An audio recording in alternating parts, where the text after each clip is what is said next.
May sakit na ang nanay, nakikipaglampungan ka pa dyan.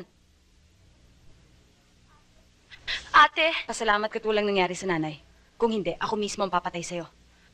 hindi ko naman gustong sagutin ng nanay eh. Kaya lang... Buhay at panahon ko rin ang sinusubo ko sa pamilyang ito. Kaya makisama ka. Mamili ka, Elaine.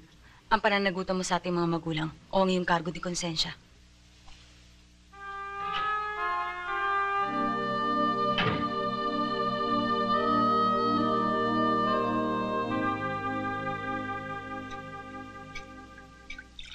Maswerte ang lalaking papangasawa mo. Pag nabili mo yung tina-target mong bahay, ang ikalalabas niyan yung groomang may walk down the aisle. Pag nagkataon, siya na rin ang magsusuot ng wedding gown. Sayang ka, Elisa. Bakit? Sa tipo mong yan, I can name at least 6 eligible bachelors na talagang lalagapak sa'yo. Kung lalagapak naman pala sila sa akin, bakit ko pa sila papatulan? Dear, for your information, nowadays, there's no such thing as an ideal man. Ngayon, kung inaakala mo na katulad sa fairy tales, bigla na lang susulpot out of nowhere si Mr. Perfect, mag-aral ka na lang mangganchilyo at magbulda. If he's not the perfect man for me, edi hindi na lang ako magpapakasal. Look, Beth, hindi naman ako pipitsuging babae. Bakit ako papatol sa segunda klase? Yan din ang sinabi ko nung araw, until one morning, pagharap ko sa salamin, nakita ko may laugh lines na ako. At nakaspat ako ng 6. Yes, Elisa, count them. 6 na puting buhok. Aba, mas malala pa pala yung problema mo eh. Pangaral ka ng pangaral sa akin, yung katawan mo naman pala ang dapat mong ayusin. Why do you think I'm solving the problem? I'm getting married. Magpapakasal ka? Oo, darating siya dito in a few minutes. Ang aking husband-to-be, si Tony. Sabi ko, isama niya yung best friend niya. Ano? Para pagpilian mo? Gaga, para sa'yo. Pwede ba? Give it a try, dear. Gwapo yung kaibigan ni Tony, engineer, tsaka nagtatrabaho sa isang multinational. At may sariling kotse. BMW pa. Huwag mo nga akong idamay sa mga kalokohan mo, Beth. Oh, saan ka pupunta? Baka mahawa pa ako dyan sa mikrobyong pumasok sa utak mo. Good night.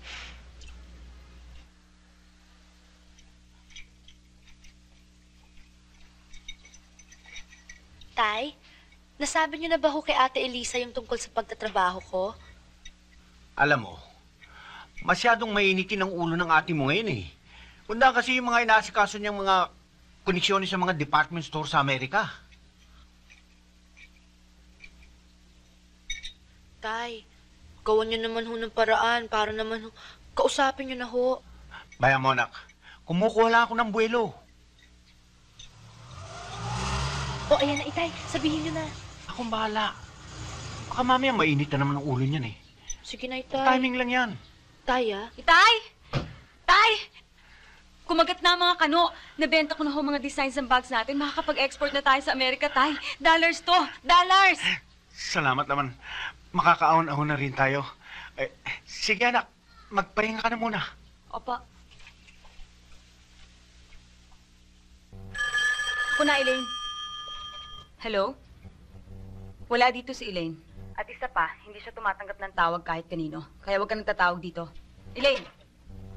Talagang hindi ka ba pwedeng pagsabihan? Ate, Ano na naman irarason mo sa akin?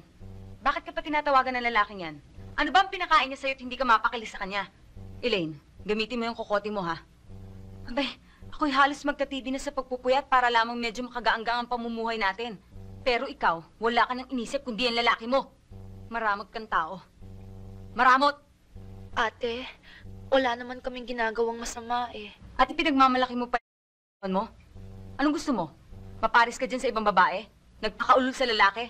Nabuntis? Pagkatapos ano? Kung swiswertihin ng konti, pakakasalan. Pero kung talagang mamalasin, iiwanan parang pusang inanakan. Yan ba ang gusto mo? Paano na ang kinabukasan mo? O baka naman pati yan iaasa mo pa sa akin?